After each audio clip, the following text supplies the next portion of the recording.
What's up, everybody out there? I know it's been a long time, but I'm back with another book review. And today I have something very special for you. Boom, let's see if you can get a close-up on that.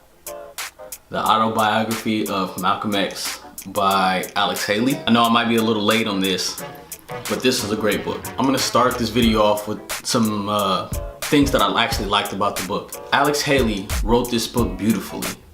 And what I mean by that is that when I read the book, I feel like I'm there. He took Malcolm's words and turned them into a story so effortlessly, it feels like you're not even reading the book. It feels like you're there. Whenever Malcolm's in a setting, it feels like you're there. What made me choose this book was to get a better understanding of who Malcolm really was. We're told a lot about what Malcolm did through videos, and he might get a paragraph in a textbook if you're lucky, but this book really goes in depth about who Malcolm really was, and he was such a polarizing character, a polarizing figure. Another thing that made me choose this book was the amount of growth that Malcolm had. Malcolm told this story over a long period of time, and you can see his growth. So what I mean is, when he started, when the book started, he goes back and talks about his youth, when he lived in Michigan, the racism that he experienced, and this was northern racism. This was a different type of racism than the southern racism, but he experienced this northern racism, and he realized that something was wrong. His father was murdered. His mother lost her children and ended up in a mental home, and he wound up hustling in the streets of New York, and then he wound up in prison. The story doesn't stop there. I want to highlight the fact that Malcolm started growing when he went to prison. He found Islam in prison, like a lot of prisoners do find Islam, and after he got out, he continued to grow.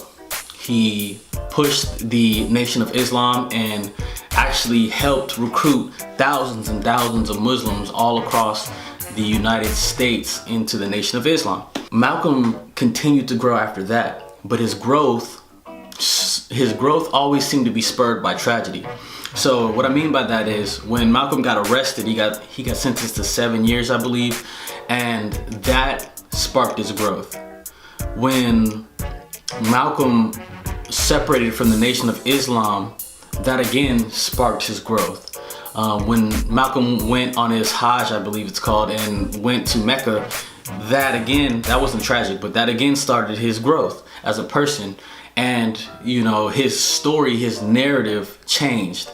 And what I like about Malcolm is he was able to teach, he was able to stand on values, but he was also able to look at his values, and when they didn't align any longer with what he truly believed, he was able to step back and change them. He was able to step back and say he was wrong.